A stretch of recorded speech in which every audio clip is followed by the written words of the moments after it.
Assalamualaikum warahmatullahi wabarakatuh.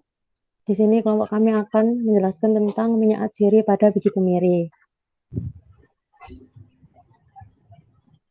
Dan ini adalah nama-nama kelompoknya. Yang pertama, saya sendiri adalah Indah Nurlaila Sari, NPM 30. Kemudian ada Sabil, NPM 68, Zamroni, NPM 127, dan Shirley, NPM 202.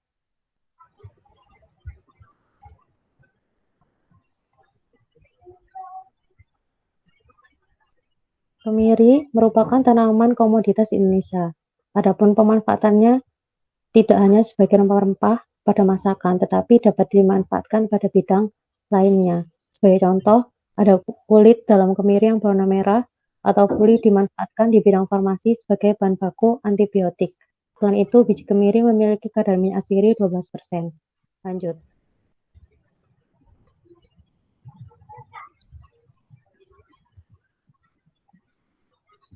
Minyak kemiri merupakan minyak nabati berbentuk cair karena mengandung sejumlah asam lemak tidak jenuh, yaitu asam oleat, asam linoleat, dan asam linolenat dengan titik cair yang rendah. Selain itu juga mengandung asam lemak jenuh dalam jumlah yang sedikit, yaitu asam nitrat dan asam stearat.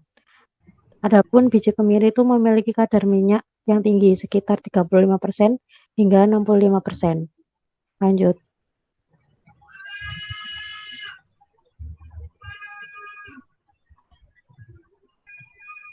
Kalau menurut Ketaren, minyak kemiri termasuk kelompok biji mengering.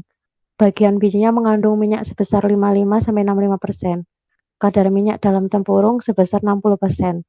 Asam lemak yang terkandung dalam minyak terdiri dari 55% asam palmitat, 6,7% stearat, 105% oleat, 48,5% linoleat, dan 28,5% linolenat. Kalau menurut SNI 014462-1998, minyak kemiri memiliki yodium tinggi, jumlah yang lebih dari 125. Ini menyebabkan lebih rendah dari titik tuang. Minyak kemiri mentah mengandung lebih dari 7% asam lemak bebas. Selanjutnya akan dilanjutkan oleh teman-teman saya. Nah, kemudian ini ada sifat fisika dan kimia minyak kemiri. Bisa dilihat pada tabel berikut adanya karakteristik dan nilai-nilainya. Next. Nah, kemudian ini juga ada sifat kimia dan fisika juga dari minyak kemiri. Menurut SNI tahun 1998. Next.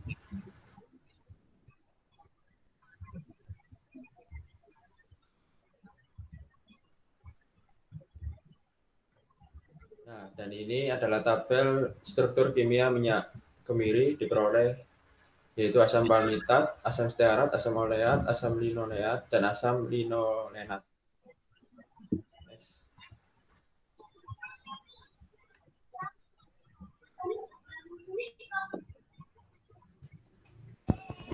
Ya, untuk kandungan gizi dari minyak kemiri sendiri yaitu komponen gizinya energi, protein, karbohidrat, lemak, kalsium, fosfor, besi, vitamin B, air.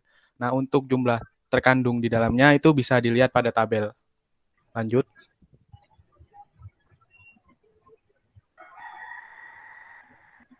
Kemudian untuk manfaat minyak kemiri. Yang pertama, di industri kecantikan digunakan untuk menyuburkan rambut, menghitamkan rambut secara alami, bahan baku sabun, dan bahan baku berbagai kosmetik. Untuk yang kedua, di industri farmasi digunakan sebagai obat kulit, sakit pinggang, sariawan, demam, sakit kepala, dan lain-lain. Dan di industri lain digunakan sebagai bahan dasar cat, tinta, dan pengawet kayu.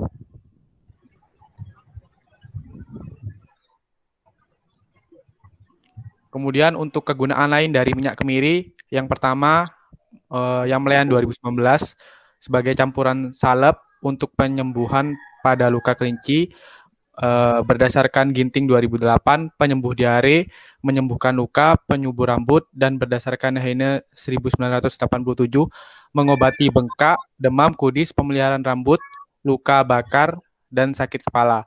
Pengobatan tersebut menggunakan kandungan minyak biji kemiri. Nah, untuk kandungan lain pada kemiri atau biji kemiri memiliki manfaat untuk menyembuhkan luka bakar. Antara lain yaitu saponin, flavonoida, dan polifenol. Kemudian untuk pengambilan minyak kemiri dari sumbernya yaitu ada 3 metode, yaitu yang pertama rendering, yang kedua pengepresan mekanik, dan yang terakhir ekstraksi menggunakan pelarut.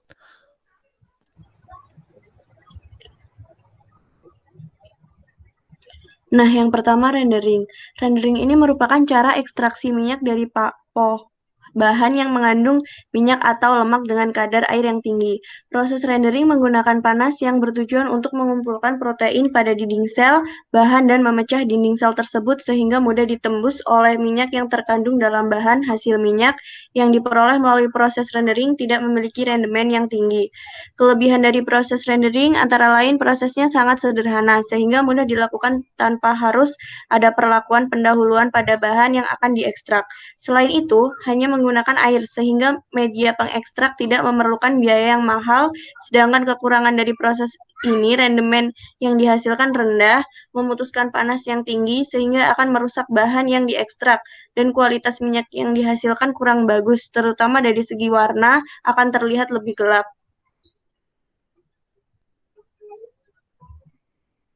Yang kedua, pengepresan mekanik merupakan cara ekstraksi minyak terutama untuk bahan berupa biji-bijian dan mengandung kadar minyak yang tinggi.